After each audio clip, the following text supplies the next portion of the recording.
siang Ibu Bidan. Selamat siang Ibu, silakan masuk Ibu, silakan duduk Ibu. Makasih Bidan. Baik Ibu, sama-sama Ibu. Bagaimana kabarnya hari ini Ibu? Ini Bidan saya kabar-kabar juga. Kenapa Ibu? Saya ini kan udah stres karena sama suami. Dia kerja tidak pulang-pulang. Satu minggu sudah nifas. Dia tidak pernah saya. Paling pada sama pas di rumah. Saya meninggal. Selain itu tidak sudah.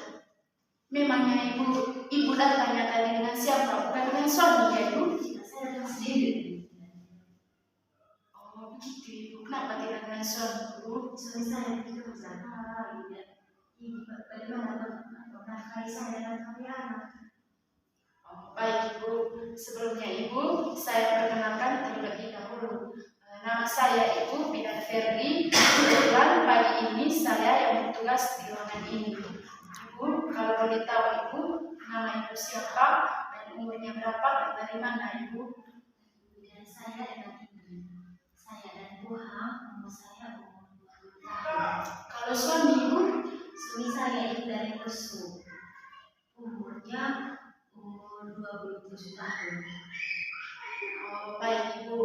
Baik Ibu, sebelum melakukan konseling, terlebih dahulu saya akan menutup ruangannya supaya menjaga privasi serta kenyamanan Ibu. Saya tutup dulu pintunya ya Ibu. Silakan. Ya Ibu. Ibu, untuk keluhannya Ibu sekarang itu apa Ibu? Aku selama melahirkan seminggu. Terus aslinya saya jarang sekali keluar. Mau keluar dan tidak banyak. Terus saya punya anak dan tidak mau menyusui. Baik Ibu, sebelum saya menjelaskan tentang ASI eksklusif sebentar, saya jelaskan terlebih dahulu tentang tujuan pendidikan kesehatan. Jadi Ibu, pendidikan kesehatan itu sebenarnya supaya manusia memperoleh pengetahuan dan pemahaman pentingnya kesehatan supaya tercapai perilaku kesehatan sehingga meningkatkan derajat kesehatan fisik, mental, dan sosial. Dan yang paling penting, manusia menjadi manusia yang produktif secara ekonomi maupun sosial. Jadi itu tujuan dari pendidikan kesehatan itu. Ibu, apakah Ibu sudah tahu tentang ASI eksklusif dan pernah mendengar informasi tentang ASI eksklusif?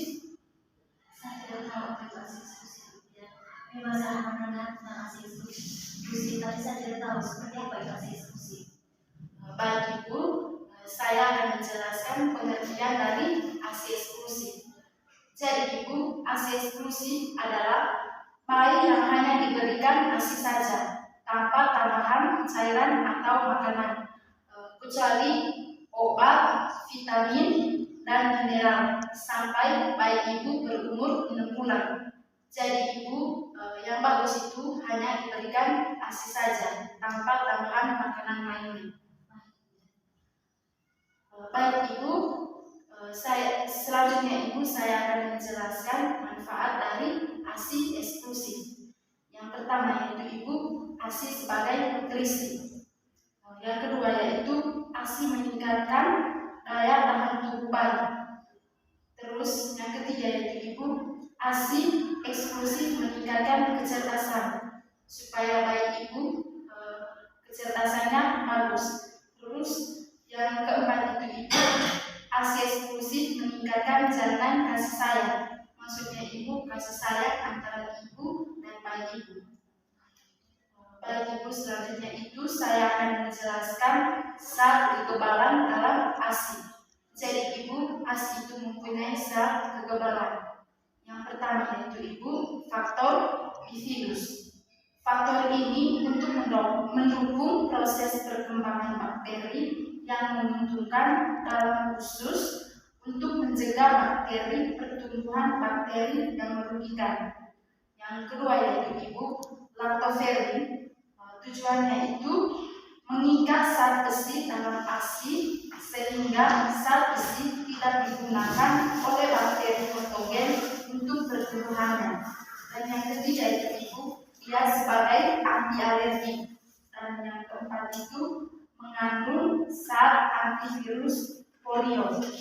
Dan yang terakhir yaitu Ibu, dia membantu pertumbuhan serat usus bayi sebagai perisai untuk menghindari zat-zat merugikan yang masuk ke dalam peredaran darah. Jadi itu fungsi dari ASI untuk kekebalan.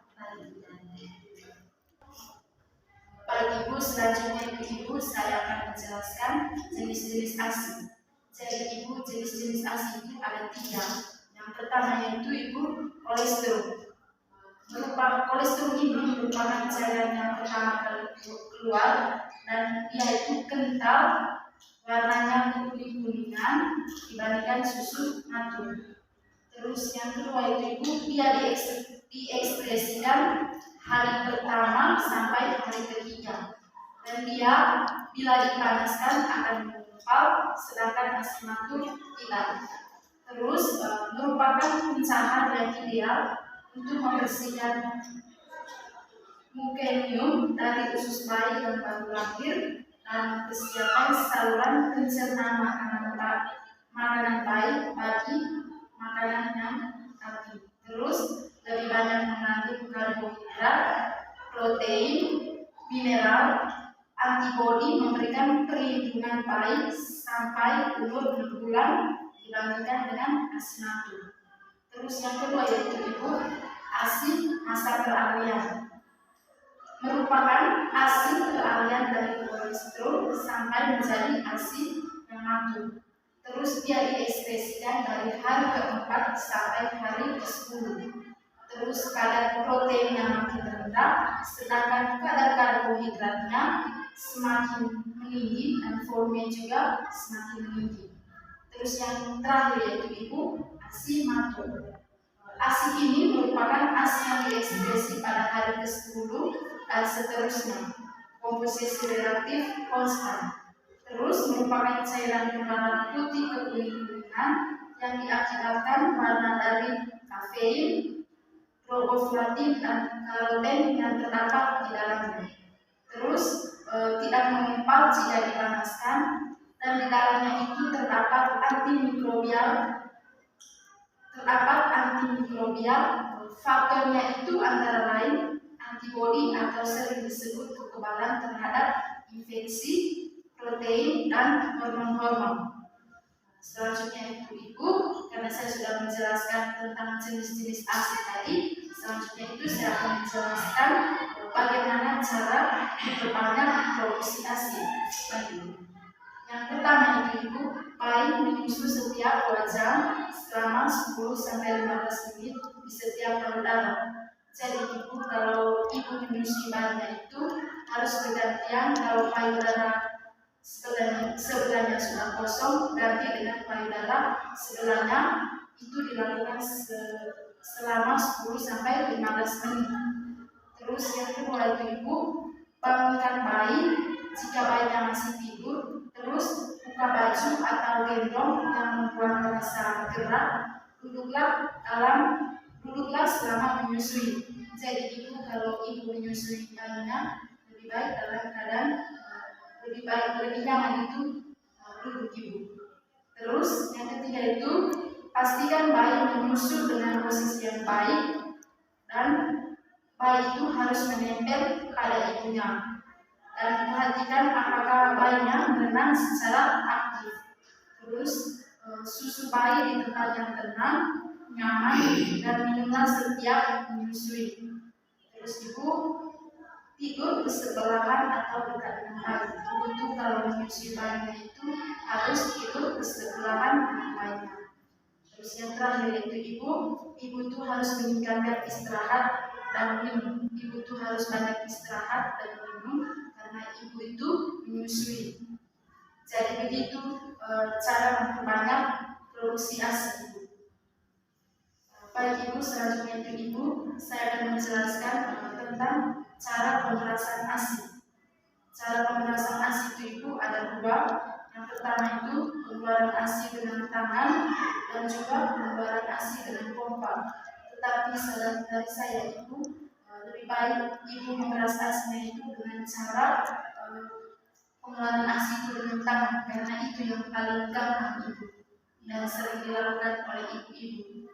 Terus setelah saya menjelaskan pemerasan ASI ibu, selanjutnya ibu saya menjelaskan bagaimana cara penyimpanan ASI yang baik. Yang pertama itu ibu, kita harus simpannya itu di udara terbuka atau bebas 6-8 jam. Yang kedua yaitu ibu, di lemari es yang derajat 4 derajat Celcius sampai 24 jam. Terus di lemari pendingin atau beku. Terus yang keempat itu, ASI yang telah didinginkan bila akan dipakai tidak boleh direbus karena kualitasnya akan menurun jika dipanaskan lagi.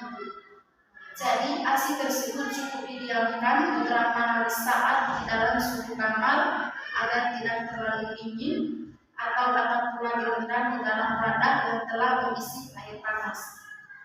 Baik ibu, selanjutnya ibu saya akan menjelaskan cara penerapan ASI eksklusif pada ibu yang bekerja. Yang pertama yaitu ibu, selama cuti hanya menyusui. Jadi ibu kalau ibu bekerja, ibu itu harus kasih bayi itu hanya ASI saja, jangan kasih dulu susu formula. Terus yang kedua yaitu ibu, sebelum mulai bekerja ubah pola minum bayi. Kalau ibu pergi kerja, ubah pola minum bayinya, ibu itu harus kasih ASI terlebih dahulu sebelum ibu pergi kerja. Terus sebelum berangkat kerja harus susu dulu bayinya. Ibu kalau ibu pergi bekerja itu ibu harus susu dulu bayinya. Terus yang keempat itu, selama di kantor peras ASI setiap 3-4 jam. Kalau ibu pergi ke kantor, kalau ibu sudah rasa ASInya sudah mulai banyak, ibu bisa peras ASInya setiap 3-4 jam. Terus simpan di lemari es dan bawa pulang. Terus yang terakhir yaitu ibu, setelah dihangatkan diberikan dengan cangkir. Ibu bisa kasih susunya itu dengan cangkir. Baik ibu, jadi itu saja penjelasan tentang ASI eksklusif, terus tentang pendidikan kesehatan. Jadi ibu, mungkin ibu ada hal yang mau ditanyakan? Ibu sudah mengerti tadi tentang ASI eksklusif? Baik ibu, kalau ibu sudah mengerti tadi, coba ibu jelaskan ulang tentang ASI eksklusif tadi. Dan tadi apa yang sudah dijelaskan kepada saya, sedikit saya tangkap terkait dengan apa itu ASI eksklusif dan manfaat ASI eksklusif. Juga jenis ASI KDP. Jadi yang pertama saya menjelaskan ASI eksklusif. Jadi ASI eksklusif adalah ASI yang diberikan kepada bayi atau bayi yang hanya diberikan ASI saja tanpa memberikan bahan makanan tambahan lain kecuali obat dan vitamin juga mineral yang telah dianjurkan atau sudah diberikan oleh dokter selama bayi umur 6 bulan, 0-6 bulan. Jadi untuk manfaat ASI eksklusif tadi itu yang pertama untuk meningkatkan kesehatan bayi, terus kemudian sebagai nutrisi bagi bayi, juga meningkatkan kecerdasan bayi dan juga untuk menumbuhkan rasa saling mencintai antara ibu dan bayi. Kemudian di sini ibu sudah jelaskan tadi tentang jenis-jenis ASI. Itu ada ASI kolostrum, kemudian masa peralihan dan ASI natur. Di sini saya menjelaskan untuk ASI kolostrum saja. Nanti yang saya ini sudah saya katakan tadi, itu ASI kolostrum merupakan ASI yang baru pertama kali keluar dengan dia berwarna kuning-kuningan selama 1-3 hari. Itu saja ini. mengerti tadi tentang apa itu ASI eksklusif. Jadi ibu, kalau ibu pulang ke rumah sebentar, ibu bisa melakukannya. Dan kalau ada hal yang kurang mengerti, ibu bisa via telepon atau bisa via saya. Itu saja yang saya bisa jelaskan kepada ibu. Terima kasih atas kerjasamanya. Terima kasih banyak untuk penjelasan dan makna dari Ibu. Kalau gitu saya mohon pamit. Hati-hati ya ibu.